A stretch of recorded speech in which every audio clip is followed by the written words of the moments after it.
So good evening, everyone. Today, we're going to jump off a little bit more on our listing appointments. It's been the focus of our last two training sessions. We focused on CMAs and how to prepare them to get our pricing right for our listings.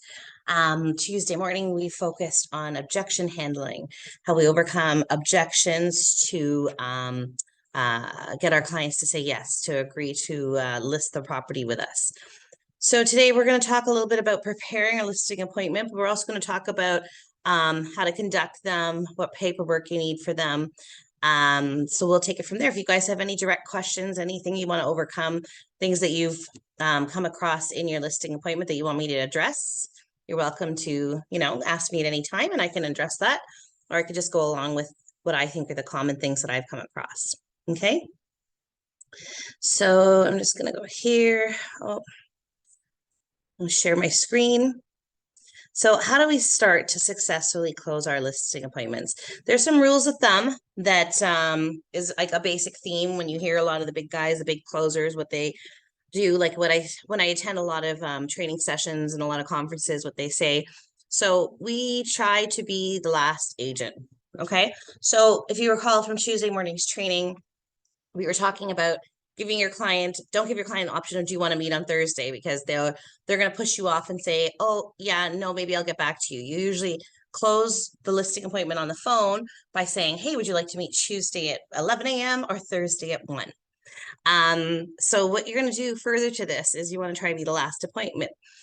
They more than likely will close because they've heard all of the other sort of testimonials from those other agents of what they're going to do to market the property, of what prices they think they can get. They've discussed commission with everybody.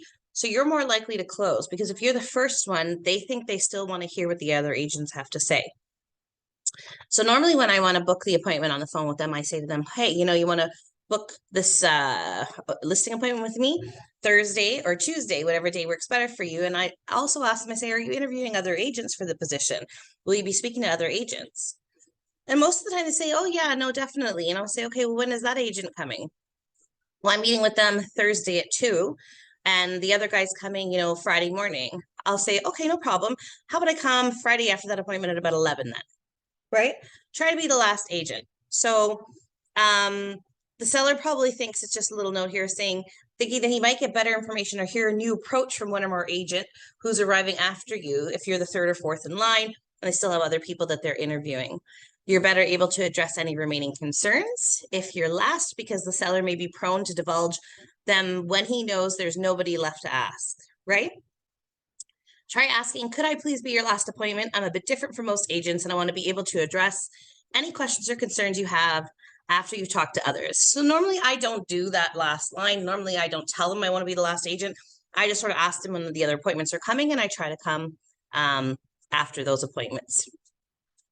The second thing that's most important to do, and this is not just for listing appointments, this is just in your everyday work, working with buyers, stuff like that, you should be on time. Now, like it says here, this seems obvious, but real estate agents are really notorious for being late.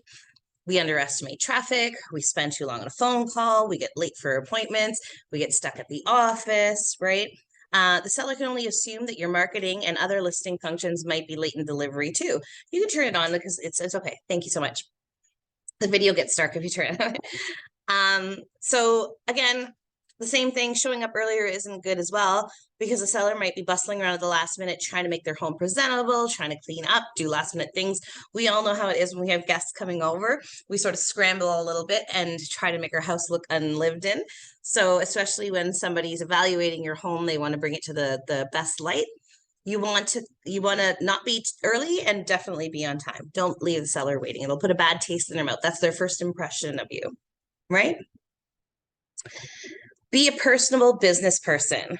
We all want to be liked, and many of us believe we gain business by being as friendly and personable as possible. And it's true. People list the people they like. If they've interviewed, 3 agents and they really like you over the other 2 because the other 2 were dull, they seemed unprepared, they didn't look organized, they're more likely to list with you if they like you at the end of the day. So your seller is meeting you to choose a real estate professional who will help him with the largest financial transaction of his life. You're a business person and hopefully you're an expert in your profession. Present that image in a personal way. So you're not there to puff up your prospect or his home. You're there to give them an honest and expert assessment of the marketability of the property. So be the professional who knows that what it'll take to sell the property within the seller's time frame for the best possible price. If something negative must be said, say it. It's a timing thing, but you must tell the seller what they need to hear. So I don't know if you guys remember in my CMA, very often I get a little chuckle because one of the first things when I'm talking about myself is that I will always tell you the truth.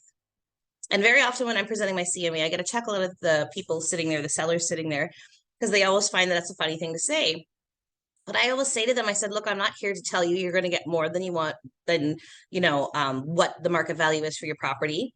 I'm also not here to tell you that your home is perfect. I want to take a walk through, right? You want to walk through, you want to identify things that might stop the listing from selling, right? Because we all know we're buyer agents as well. We're walking through homes with our buyers. We know what to look for. So very often before I sit down with that CMA, as soon as I walk in the door, they kind of go, okay, well, what would you like to do? So what I do is, I'm just letting somebody in there. What I normally do is I say, hey, you know what? Could you give me a walk around your property? I've printed some highs and I printed some lows in my CMA that are comparable to your property, but I definitely want to see where you fall in the mix, and I want to be, educated about the condition of your property. So let's take a walk through first. When you walk through, you should be looking at ceilings, making sure there's no leaks, looking at the condition of the paint on the walls, seeing if rooms are cluttered. So you can identify these things and tell people what honestly you think they need to do to prepare for the listing of the property. And sometimes it's hard to say that, oh, that's sort of in poor condition. Could you tidy that up? Could you declutter a little? But the thing is that these are things that are going to help them at the end of the day. They'll appreciate when you pushed it up and you've got a top-notch dollar, because if you don't identify these things, they're expecting you as the professional who's used to walking through homes on a daily basis to be able to identify those things that they need to do.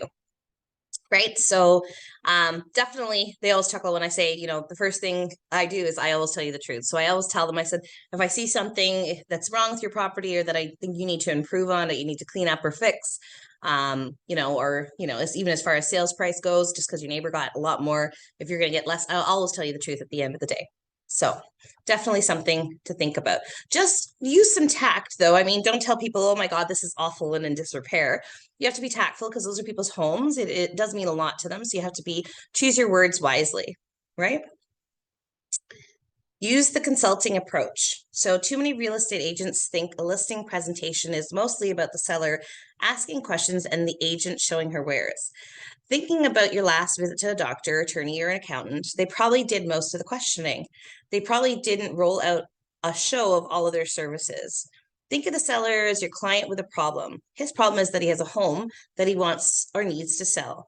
Ask questions to find out his reason and urgency for selling, what he expects from you and your company, concerns about the property condition and required enhancements, concerns about the cost of the process, his fear of disclosure, and negative facts, right? So these are all things you should be doing anyways. We should be sensing our client's motivation. We talked about that a little bit on Tuesday in the training, and we were talking about sensing your client's motivation.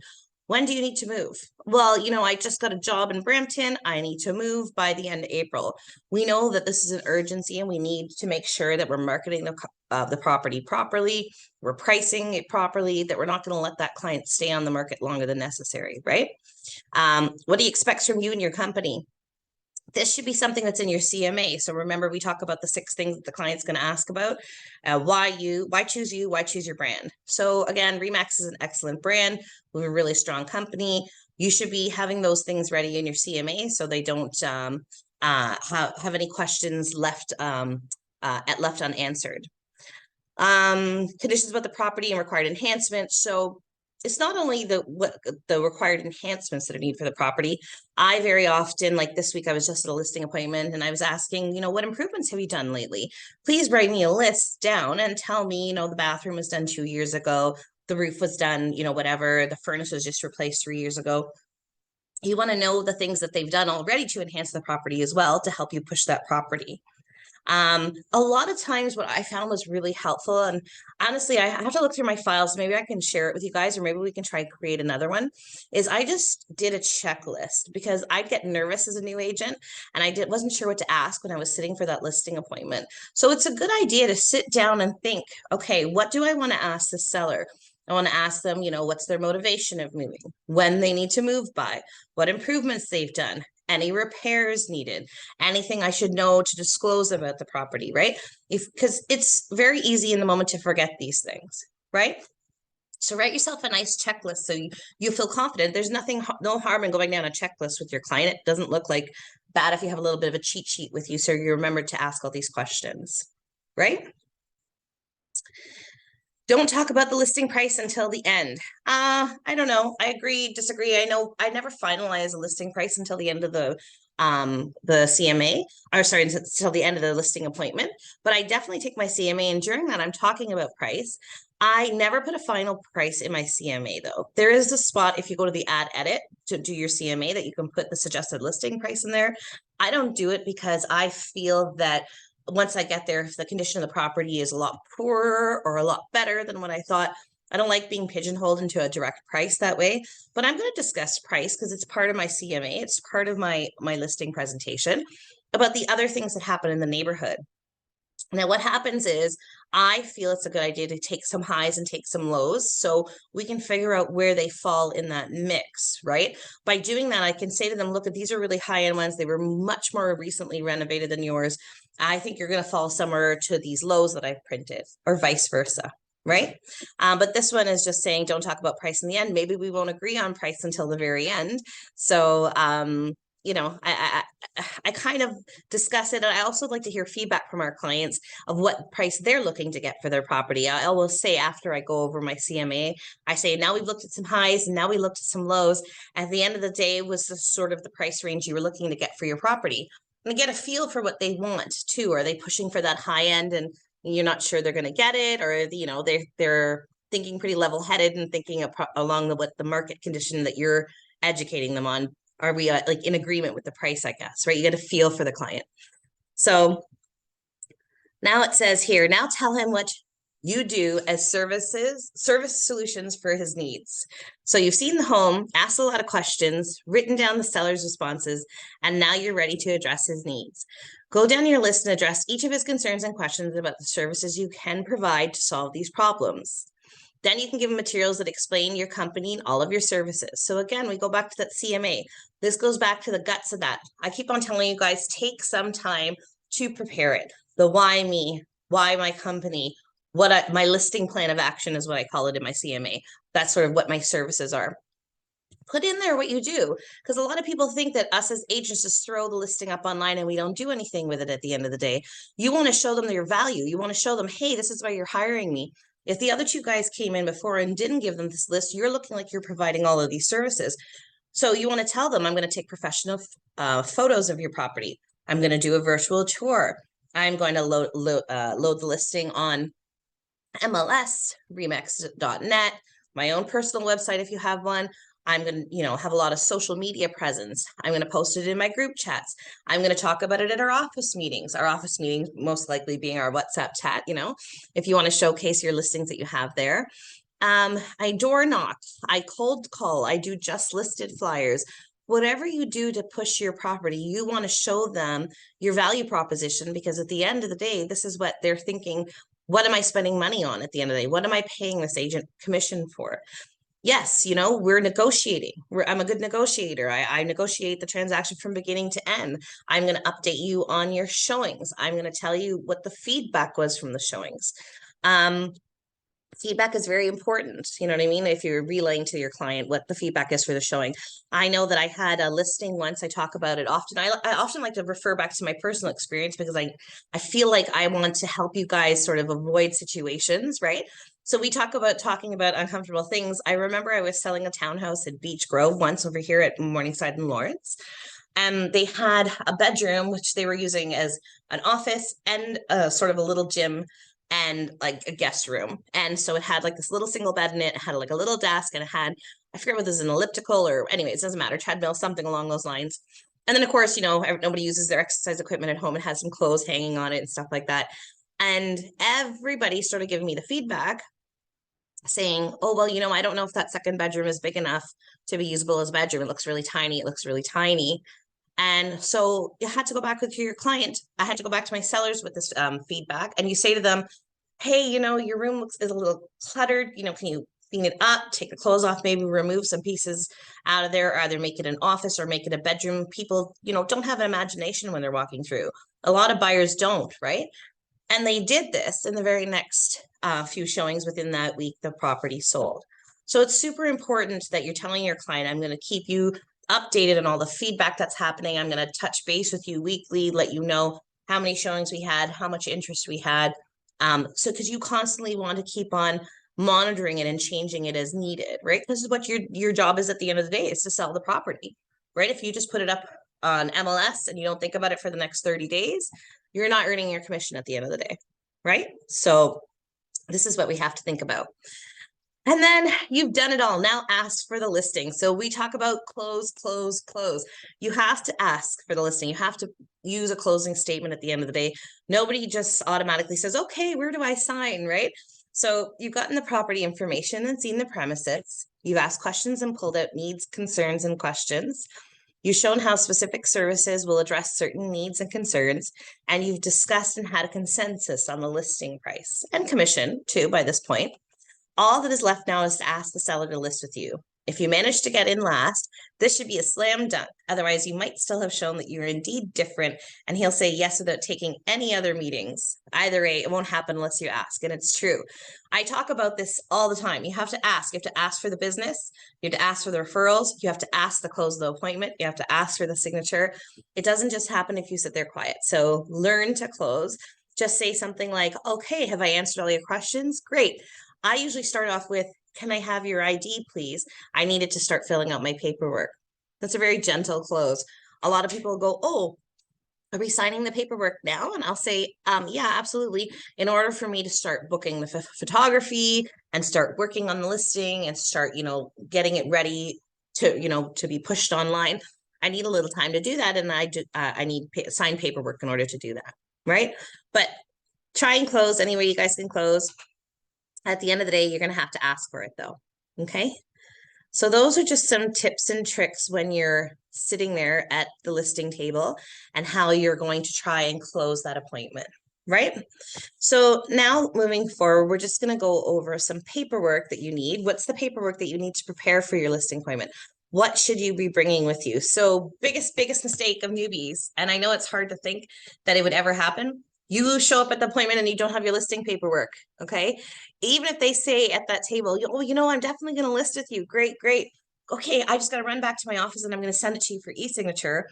Somebody might follow up with them. Somebody might change their mind in the meantime. So never show up to your listing appointment without your paperwork, okay? Big mistake. I know I was shadowing one of our new agents at my past office, which, as a new agent, you guys are welcome to ask me. I don't mind coming on a listing appointment or two with you guys to help you close it, to sort of see how I answer questions and what we do at the end of the day. But I went along with him and the guy said, oh yeah, no, great. We're like, I'm ready. Let's do this. I'm going to list with you guys. And he didn't have listing paperwork with him. And I said, he kind of looked panicked and looked at me and I said, don't worry, I do. And I ran to the car. I always have listing paperwork in my car. Keep blanks in your car. Okay. So we're just going to go through what paperwork you need in order to list a property. So I'm going to go here to our Stratus. Oh, what is this? This is a weird page. Okay. It didn't load quite nicely. Okay. Oh, Stratus is being silly today. Let's try to log in again. Does anybody have any specific questions about any listing appointments you've been on, any objections or anything you've come across that you want me to address before I go into the paperwork? You guys good? Okay, so I have made it super easy for the office. Like I keep on saying, go and use the template, go and use the kit. At the end of the day, it'll save your life because, especially as a new agent, you don't have to think, okay, what paperwork is it that I need for this transaction? I forget, do I need to sign a BRA? Do I need to sign, the listing? What is it that I need? The kits are really easy for you to go in and choose what you need. So we're gonna, if web forms will load for me this evening, we'll go and see what's in there. Okay, so when you come into your web forms, you want to go into the house. So I will say the house, think of the house as, housing all your documents you need for one transaction. So if I click on the house, there you go. You see all the paperwork here, stuff that I've been working on. I just normally use the property address that I'm going to in order to figure out for filing what transaction I need to click on. So I'm just going to go and add one here and do my 123 Main Street like I always do training. And the next step you're going to take is you're going to choose a template.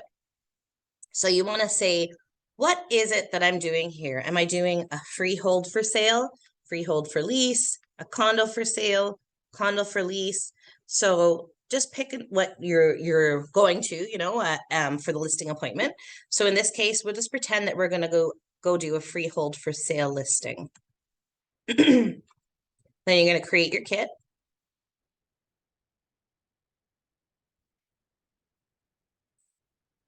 Okay. And once you're in here, it brings you to the wizard. And it's stuck again. Lovely web forms. Hello, hello. There we go. Okay. So now we're in the wizard. You can take time and fill out all of this.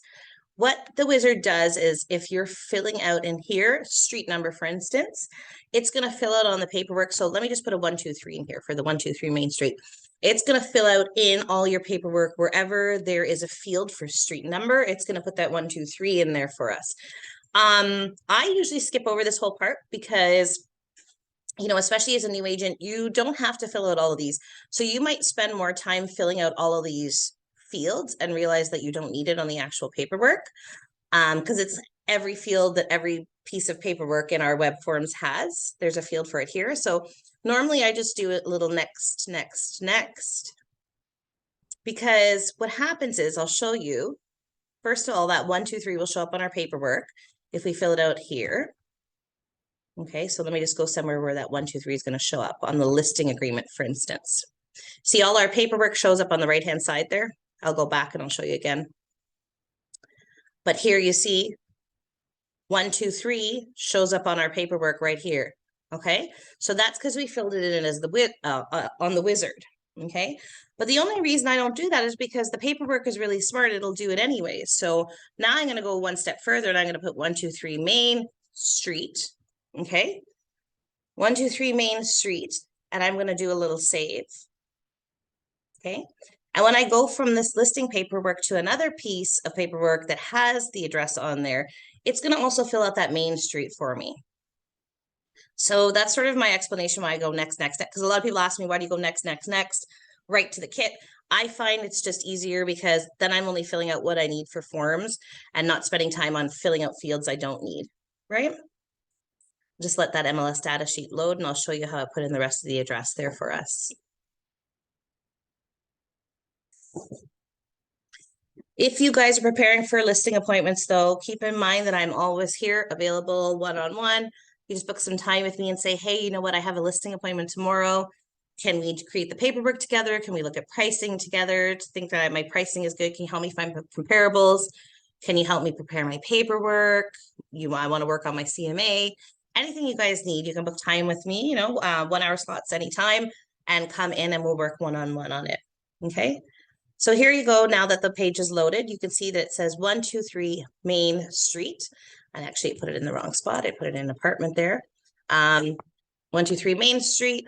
So when you fill it out from one form, if that field is existing on another form, it'll automatically fill it out for you. Okay. I just want to go back because I forgot after I did the next to show you exactly what the benefit of picking a template is. Okay. So if you are a new agent, especially, or, if sometimes you just don't have time to think, if you're a busy and successful agent, you don't want to sit there every single time you create a kit, you go and have to add the forms individually. When you pick a template, all the forms are here already. Okay. So you'll see that for sale, freehold, You need an MLS data sheet.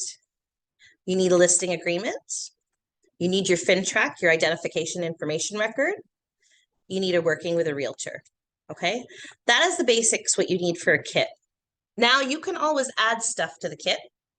For instance, if I am selling my uncle's house, I would have to put a disclosure in that I'm related to that person. So that is not something that happens every single house that you sell.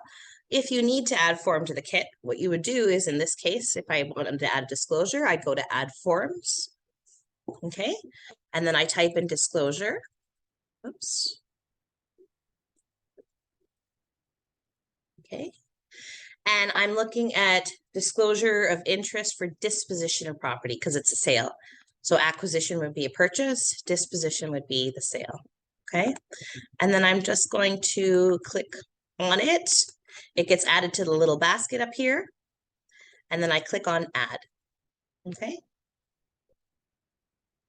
So now you see, if you look at the kit, it says all the paperwork there plus the registrant's disclosure that I just put on. Okay. I'm going to go back and show you, if you want to create a kit from scratch, how you would do that. I'll show you that quickly before I start going over the paperwork. So you would do it the same way. You just wouldn't pick a template, and you can go and you can start adding forms yourself, but you have to know what you're looking for and what you're adding, right? So in this case, I'll do 222 Main Street. Okay. And I'm not picking a template this time. I'm just going to go create. Okay. It's going to bring me to that same wizard, right? So again, I'm just going to click past it for now. And I'm going to go done. And see now, because I didn't pick a template, there's nothing here. So I need to know what I'm looking for. Okay. So if you're creating like something really specific, like if you're purchasing a commercial building. So if you notice, I didn't put any purchase of commercial in to that transaction templates, because there's so many different things when you're purchasing a commercial unit. It's not the same thing again, like resale residential. You would just go in here and you would just start putting your forms in. So it's exactly like where I just added. So I'm going to need a working with a realtor, for instance, right? So then I would click on here, it adds it to the basket, and I just click add, right? And you're going to add them one by one by one. Okay. But use the templates. We update them as much as we can. We've already loaded them with clauses in there. I'm actually just about to do a big cleanup on our templates because I find we don't need the COVID disclosures and stuff like that anymore. So hopefully within the next week or so, take some time to go through each kit. I'm going to take out some of that stuff in there, but it's a no-brainer, especially, like I say, especially if you're unsure, if you have all the documentation you need for your listing appointment, just to go in and pick the template and it'll all be there for you. Okay. So now we're going to go and we're going to start filling out, let's fill out the listing paperwork first, because we talk a lot about closing. So I'll show you some tricks I do, not tricks, some tips, I guess you can say. I always get excited. I always say that I'm the only one who's going to get as excited with you when you get a listing. I'll be the next, most excited person for sure, because I like to show and help you guys close. There's so much business out there. I love to see other people close appointments. Okay. So when you come in here, part of the perk of picking the template as well is I've pre-filled out any information that's necessary that's not going to change for you. So you'll see I've opened this. I didn't have to type in any of our brokerage information or our address. If you pull the kit from blank, you're going to have to type that over and over again for every offer that you create or every listing paperwork that you create, right? And then you're going to come in here and you're going to put the seller name. So the first thing on this field is we are going to go and we are going to check title. Okay. Where do we do that? We go to Geo Warehouse. Okay. So 123 Main Street is a made up address right now, obviously. So I'm just going to go and I'm going to type in, I don't know, we'll figure out something. We'll make up an address or a street somewhere close around the office, maybe, as soon as it decides to log in. I'm never patient enough for Stratus. I always click it again, exit and click it, and it seems to work for me every time I do that. So let's see. Oh, must be lots of people creating offers tonight. Stratus wants to go slow today. There we go. See, it likes my no wait approach where I just click it again. Okay, so Geo Warehouse is available down here. Okay, so you can click it. And if you're going to go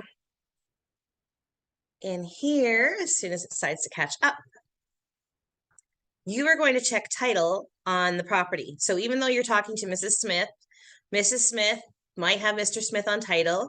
This saves you a lot of time and energy as well, because what you want to do is you want to make sure that you're sitting with both people. Because here's another way that you're not going to close the listing appointment. If you show up for that listing appointment because you talk to Mr. Smith, and Mrs. Smith is also entitled and she's at work when you book the time to sit and talk to him about it, you have to go back to get your signature again. You're not closing that day because you don't have all people on title present to close that listing appointment. So Geo Warehouse is being a little difficult for me. Okay, so you can click on it normally there on our list at the side in the gray bar here. I'm going to try just to go through a property because I don't want to waste the time while we're training here. And Stratus is being difficult and not showing up for me right now. Okay, here we go. So we're just gonna go look at something that's available for sale. And we're gonna go check title. I'll show you where to check that title there on Geo.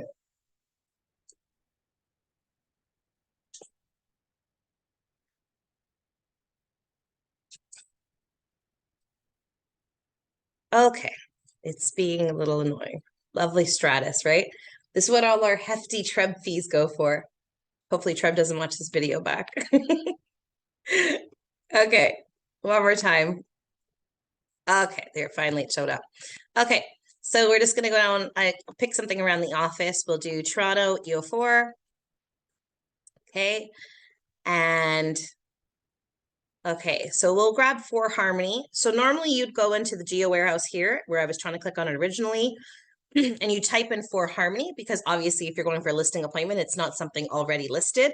But if there's something already listed, like say you're creating your agreement of purchase and sale and you need to check title because you should be checking title all the time, you can click on Geo Warehouse directly through that listing as well. Like I say, the only reason I was trying to go to the side panel is because it wasn't cooperating. Now, normally it's supposed to go directly to the listing. Again, it's glitchy tonight. It's always fun to work with here. If it doesn't show up, you just type in the address there though, and click on the property report. So now I see here that Margaret Fletcher and Donald Fletcher are on title. Okay, I know that both people have to be on this agreement, right? So I'm going to put in Margaret Fletcher and Donald Fletcher, right? At 123 Main Street. Okay. A lot of times there's confusion for this commencing date now. I want to just touch on this part next real quick. If you are sitting and you're talking with your clients and they do not want to list until Saturday and you're meeting with them on Monday, you do not walk away without signed paperwork just because I've had people go, I couldn't sign it. They don't want to list till Saturday, right? When you sign this agreement at the very end, it's going to be the actual physical date that you're sitting down with your client. So at the end on the third page, okay, you're giving them the paperwork today, okay? And when they sign this date, it's going to say the 9th. This commencement date is the day that you can make it live on MLS. So make sure you say to them, no problem, I can absolutely sign it today. The commencement date, though, won't be until Saturday. No problem. I'll put the listing starting as of the 11th of March. Okay. And then you normally just take a listing for 3 months or so. I just kind of go click, click, click on the calendar 3 months ahead, and we put it in there. So don't walk away with that listing paperwork. I know some agents have had confusion with that over the years, and they've actually walked away without signing because they didn't think that they could, put this date something ahead. This is the actual date that's going live, not the date that you're signing the agreement. The next part is only if you only initial if your client is signing with you longer than 6 months. When would you take a listing longer than 6 months? So normally you're hoping that you're going to sell within 3 months or 4 months. I would sign a listing longer than 6 months if it was a really specific property that I know just by its nature is going to stand longer on the market. So if you have a $13 million listing, that's a small pot of buyers to go through. I might sign longer than 6 months. If I have, a commercial building with a very specific use, like it's only can be, I don't know, butcher or something like that. Something where I think it's going to sell longer. That's the only time you would take and get your client's initial here and sign longer than 6 months. Then you're getting your client to sign at the next position. If they are not working with any other realtor, you're going to make sure and get them to acknowledge that by signing and putting initial in this box. Okay. And now we come down to the commission. So no matter what, when I fill out my paperwork leaving the office, I put 5%. Even if it's a pre-existing client, like one that I've worked with before, I put 5%. 5% here is the total, right, of what you're charging your client. And then you put the 2.5 down here, which is the co-op commission. And a lot of people say, no, I don't want to put 5% because, you know, my client, we already agreed and they know I always work for 3.5. So they put 3.5 here. But always remember at the end of the day, we're a service industry. You want to act like you're giving good service. So I always put that 5% in there. And even if it's a client that I know I'm going to reduce a little because they're a repeat client, I cross it out in front of them and I put, say, my 4% here in pen and I get them to initial. So they physically see that I'm doing them that favor or that, you know, service, that I'm reducing my commission. It's just a tip. I find it works really well, you know, to provide good customer service for our clients. And then you put the 2.5 here. And then we're going to put in holdover days. What is holdover days? A lot of our clients ask us if we cannot explain to them in our paperwork what a holdover day is. How are you going to get them to sign the paperwork, right?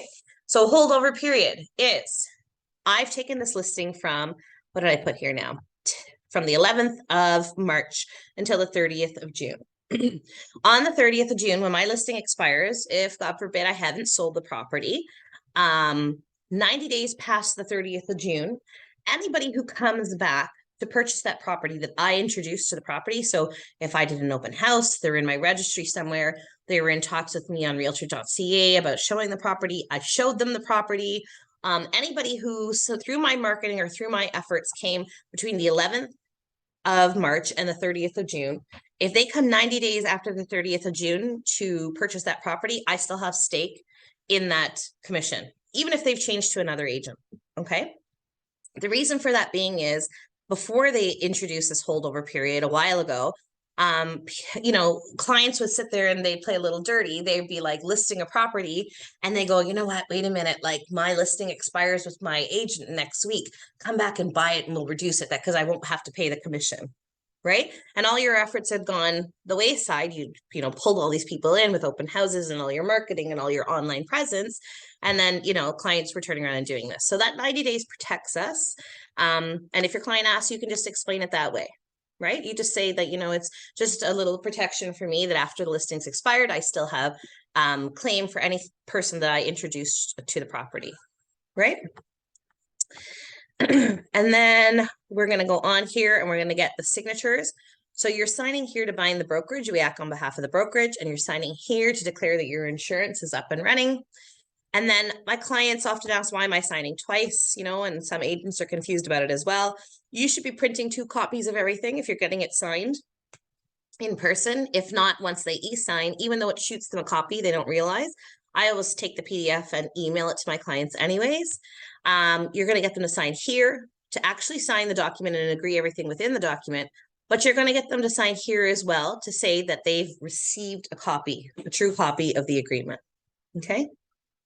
So that's the listing paperwork in a nutshell. We'll go on to the MLS data sheet quickly before I run out of time. There's a few things I just want to point out on that. The working with a realtor is a simple one, actually. We can go quickly touch on that. You should be able to explain everything to the clients. And I know a lot of clients sign blindly, but it's always good to just sort of, I have my same spiel, I go over and over, even if they have their pen in hand while they're signing, I'm sort of explaining to them what they're signing. It's a good habit to get into, because if you ever have a RICO or a tribe complaint, what's the first thing your client's going to do is say, they didn't explain to me, right? So the working with a realtor is just explaining what kind of contract we have with our clients, right? So if they're signing a listing agreement, they're going to be our client, not our customer, which means we're going to provide them with the best service, all the fiduciary responsibilities towards them as a client, right? So you're getting them to just say Remax Ace is representing their interest, an initial on the top and a signature and a date here. And you're putting your clients' names up there. So pretty straightforward, very simple form. And identification record, we have to remember that we cannot take health cards, so do not come with it filled out. Joanne will send it back to you. You can take a passport, you can take, their driver's license, you can take citizenship, you can take a whole lot of documents, but you cannot take their health card. And for the most part, you're not filling out a lot of this form. If it's just a straight deal, you're just doing their name, their address, the principal business or occupation. So as per RICO, we can't just put nurse. We want to put nurse at Centenary, right?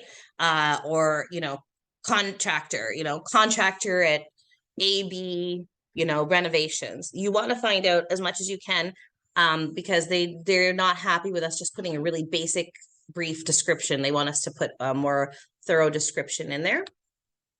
We're going to put what kind of identification document we have with the number on there, the issuing jurisdiction, and the expiry date.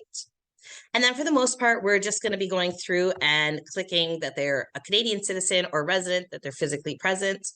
That's most of our day-to-day transactions. And that's for residential or commercial property or residential for income purposes, whatever the case may be. So if you have something other than this, you can call me and I can help you fill it out. Sometimes we do run into things where the person's not physically present for a reason or something like along those lines. It's a rare occasion though. Most of the time this paperwork is just getting filled out very sparsely on this identification record. Okay. And we're going to go to our MLS data information form now quickly. And I just want to point out a couple more things. On top of checking title, because you want to make sure that everybody's on title. Why do we do that? I had a listing once. I'm trying to think of the name of the street. And I went there and the husband was trying to sign while wife was out of country. If you don't have both people physically present, and this was the days before Authentic Sign, you have to find a way to get in touch with that person to verify that person out of country. And if they can't, you can't sell it with only the one person on title, because regardless of whether or not you successfully sell the property and you firm up, at the end of the day, when it comes to the lawyer's office, the lawyer's not going to approve it if it doesn't have both people on title to sign, right? So you want to make sure that you have them both present. You never know if somebody's trying to do something nefarious and sell the property without their spouse or other person on title. Maybe it's two business people who own the property together and they got into a fight and now they're trying to sell without the other. So you have to prove that you did your due diligence and you're going and you're checking title. Okay. That's the first thing. Then you're going to get into other information on this MLS data sheet. So you should be asking your clients for their up-to-date tax information. You can't just guess. You can't just put off what other listings in the area put. Even if it's a similar unit in the same building, you can't put it. You have to show that you checked with your client, get them to email you a copy, take a picture, a copy of their bill. And at this point, their TREB is looking for 2023. Maybe they might take end of 2022. I don't know, but definitely not 2021. It has to be pretty current. And if this was a condo form I pulled up, we'd also want to be asking what the maintenance fee is and verifying what it covers. Yeah. Sorry, for new properties, like pre-construction ones, yeah, where do we find properties active? Okay, so for new construction, if it hasn't been closed yet and you're putting up an assignment sale, or even if you're putting something up during occupancy and the city taxes haven't been assessed yet. So what TREB requires us and RICO requires us to do is put 0 in that amount, and then down in the remarks, in the client remarks, put property taxes not yet assessed. That's the correct way to do it, because we don't have it, but we have to explain why we're putting a 0 there. If in case the client provides you, let's say, it says it's $2,300, what documentation do you see in order to? You need to see their tax bill. You need to see their tax bill. Oh, like, yeah. So if they're saying it's going to be 2,300 and you don't have their tax bill yet, how do they know it's that amount, right? Yeah. So you need to see their tax bill. If you don't have that, like if say they say, oh no, the property manager says, it's probably going to be, or the builder says it's going to be about 2,300. You say, I can't put that in the listing. I have to put 0 and I have to put property taxes not yet assessed. That's the correct way to do it. Otherwise they'll write you up trouble, like slap you on the wrist for it for sure. Yeah. Okay. We're going to go here, assessment roll. All of this information you should be checking on Geo Warehouse. Even if you have an old listing, say you're listing this property, they just bought it 3 years ago, you can look up an old listing. Do not take that information, okay? Because you have to show that you did your due diligence and looked it up. That agent could have typed something incorrectly, had some data entry error, didn't bother to put the entire legal description. If you remember, I did training on legal descriptions a couple weeks ago. So important. They're always shortening it. I don't know why. If we deal with houses, the TREB doesn't make enough room in that section. But if you are creating the agreement of purchase and sale and you were putting that property up for listing, you are going to try to put in as much of this legal description as possible.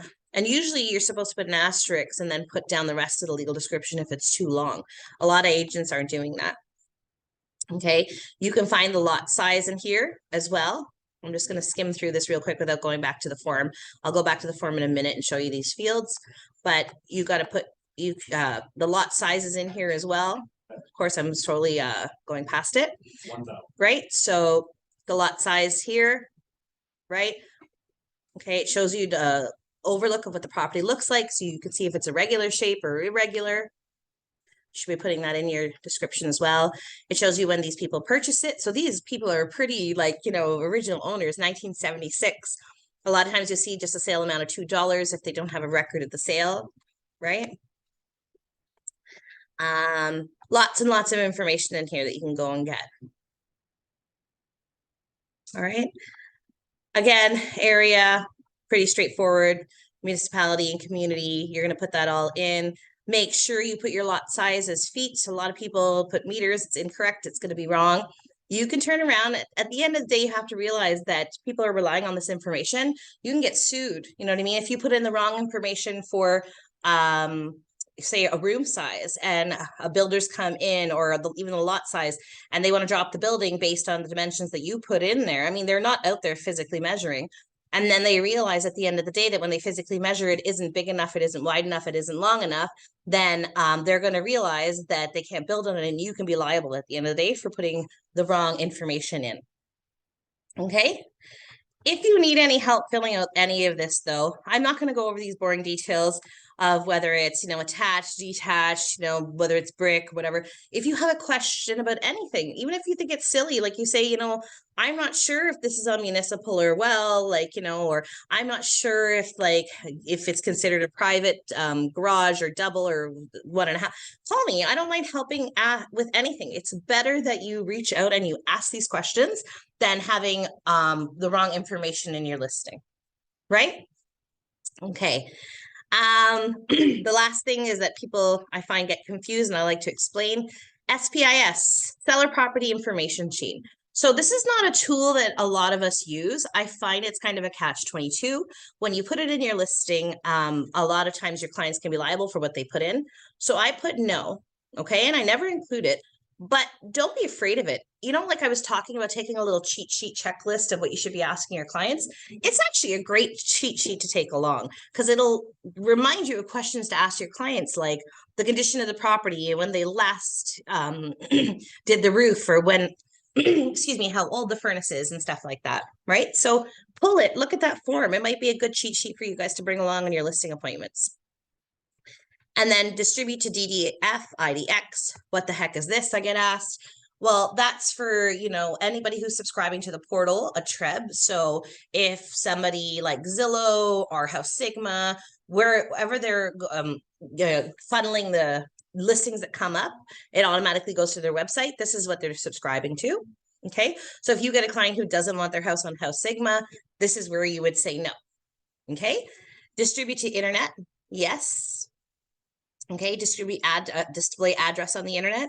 So you have to be mindful and explain to your clients. Sometimes there's some clients out there, maybe they're going through a really bad divorce, or, you know, there's reasons why they might not want the actual address on the internet, right?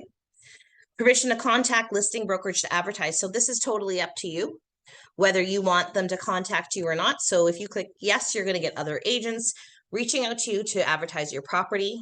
I don't think it's a bad thing. I like good exposure on it. But sometimes, say you get a really exclusive listing, not exclusive, but one you're putting up on MLS, but I mean a really high-end listing or something you're really proud of that you don't want any other agent to advertise, there's no harm. You can put no here, okay? And not allow other agents to advertise it, okay? The occupancy is important as well, right? Because you want to know whether it's owner occupied or not, okay? If it's tenant occupied, we normally give 24 hours notice. If it's vacant, it's really important, you know? I don't think TREB does it anymore, but when I first got my license, they used to do a safety course for realtors.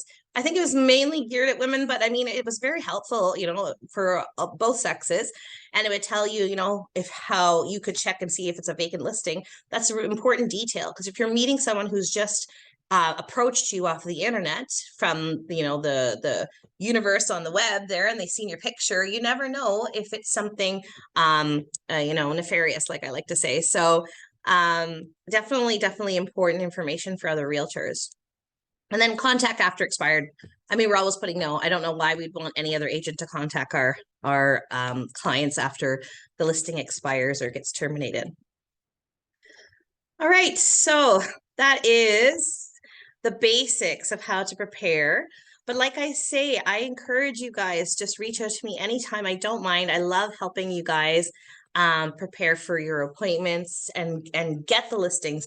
Like I say, listings are the lifeline. Okay, if you focus on being a buyer agent, it's so easy, especially since it's more money for us most of the time at the end of the day, because clients are expecting us to negotiate our commission when it comes to the listing side. But if your sole focus is for buyer agent, you're going to be chasing business all the time. Whereas when you're a listing agent, people are automatically calling you after your listing, and you're getting those buyers to work with, right? The neighbors are seeing your sign up, you're getting free advertising. You could jump off and get other sales in the neighborhood once you've sold that property. There's so many good things to it. So of course, you're going to take any buyer that approaches you, but when you focus on finding business, your focus should be listings. Listings, listings, listings. Just trust me, it'll be a success for you not to be chasing business all the time, right? All right, everyone. You have a very, very lovely week. It's March break, so any of you with kids, I'm sure you have kids excited at home like mine that don't have to go to school next week. I hope you guys do something fun and have a very safe and happy March break with your families. And I'll see you guys again. I believe we start back the 20th. So the 21st in the morning, Tuesday, will be our next trading session with me. Thank you very much, guys. Take care.